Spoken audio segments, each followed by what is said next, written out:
We end our journey at a place Nelson Mandela describes as a symbol of the finest qualities of the human spirit, Robben Island. This tiny little windswept island has captured the hearts and minds of so many people across the globe. It's situated just a few kilometers off the coast of Cape Town and is a place where Nelson Mandela spent almost 20 years. It's a must-see World Heritage Site. The Cape Peninsula is a favoured destination for the international jet set. But a few kilometres across the Blue Sea, there is another story that is just as compelling. There's nothing more beautiful than the Ferris Cape on a hot summer's day, with landmarks such as Table Mountain, the 12 Apostles and Lion's Head, and who can forget the notorious Robben Island, where tales of tragedy and triumph have shaped this very country. To help Janez explore this iconic prison island, guest presenter and international model Claudia Henkel. As a former Miss South Africa, Claudia has travelled to the most exotic places on earth and rubbed shoulders with the rich and famous. Janez, did you know one of the first uses for Robben Island was a leper colony? And what they did was they took those that were infected to the island to keep them away from general public, and also in their minds they thought it would make them better if they had a view of the mountain. That's interesting. You're quite clever for a blonde, eh, Claudia? Do you know why they call it Robben Island? Not at all, but I'm sure you're going to tell me. I'll try. I have to stick with you now. South Africa used to be a Dutch colony. So the Dutch came here first and they called it Robben Island, and Robben actually means seal in English, so it's Seal Island. Okay, and so we carry on. The usual way to Robben Island would be from the waterfront. Okay. Your day's just about to get better. If there's one thing guaranteed to attract more attention than a gorgeous blonde, it might just be an Aston Martin Vantage, one of the world's most powerful production cars.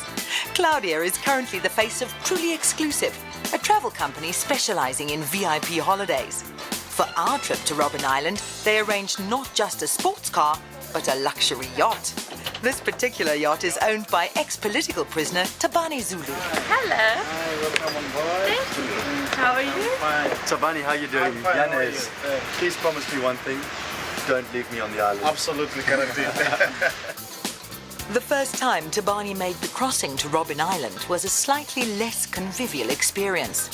He was 19 years old and had just been arrested for furthering the aims of the ANC. These days, as owner of a company that restores old boats, he's a lot more relaxed. Tabani, I really love this 5-star luxury, but speak to me about 1987, when you arrived here under different circumstances. I was a prisoner. We were put underneath the boat and we were leg ironed. It was about 6 of us, so you couldn't see what was happening above you. So I really don't have a very clear picture of even how that boat looked like at the time. We're approaching the island. How are you feeling right now? To a certain degree, it brings back those sad memories, because that was meant to actually affect you personally, and it did have an impact on you. But I have geared myself psychologically for the outcome of my involvement in the politics at the time. So I was very strong inside, and I managed to hold the tide. The prison itself is in much the same condition as when he left it, having been converted into a living museum.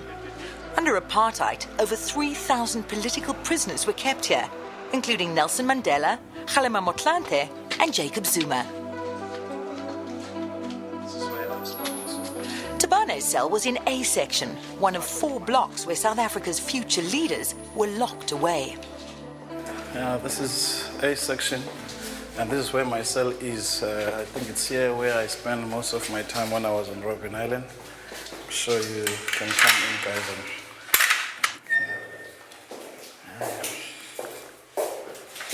Tabani, I don't know what you must be feeling right now, but holding that key and opening up a cell that you spent so many years in, what emotions are going through your head? It does bring those sad memories. I was quite very young. I had no idea how my life was going to be on Robben Island.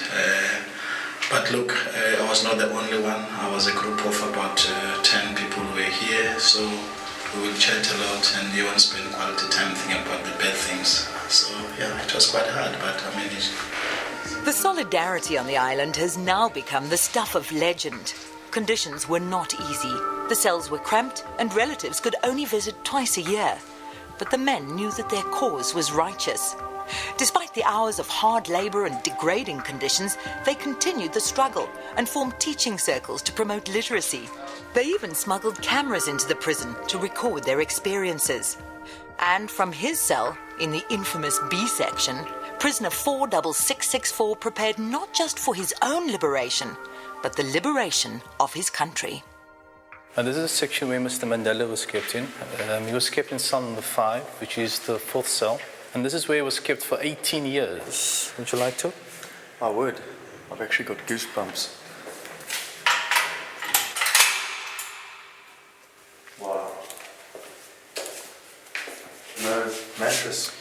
No, well, he slept on a bed only after 1973, but the general prison population only got beds in 1978. Do you mind if I lie down and feel what Mr. Mandela felt like for so many years? Make yourself comfortable.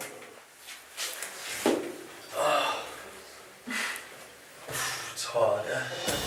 Comfort was certainly not high on the prison agenda. Nelson Mandela was eventually released in February 1990.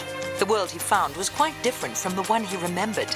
A world without Martin Luther King or Steve Biko. In the time he had been locked away, the Soviet Union had collapsed and the Berlin Wall had fallen.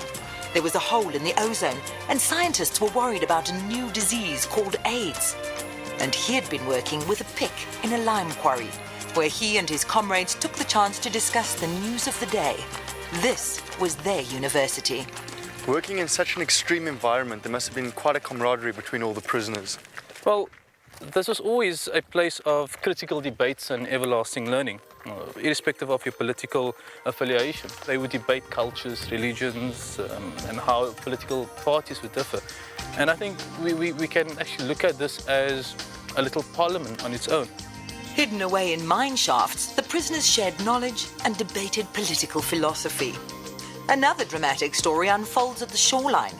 Robben Island has 4 visible shipwrecks, but beneath the cold waters lie the remains of over 100 vessels. Only 3 kilometers long, Robben Island occupies a significant part in South African history. The boat ride back to Cape Town offers a chance to reflect on the young men whose characters were forged there. After having visited the island today, I've actually got a complete new level of respect for all the political prisoners. The building blocks of this very country were probably put together on Robben Island. That's absolutely true, and that's one part that makes one to feel very much grateful that there are people who have made such a meaningful contribution to be where we are, and the building blocks have been put in different ways, and being in prison was one part of making sure that today we have the kind of country that we have, the kind of democracy that we enjoy today. So it's a great achievement that we should pride ourselves for. In the shadow of Table Mountain, once a distant horizon for Tabane, a toast to freedom. I hope you enjoyed our rendezvous around Africa's top island experiences. Join us next week as we discover top flights and stand a chance of winning a fabulous getaway. Also, remember to buy your bottle of Velpre so that you too can have the opportunity of experiencing the top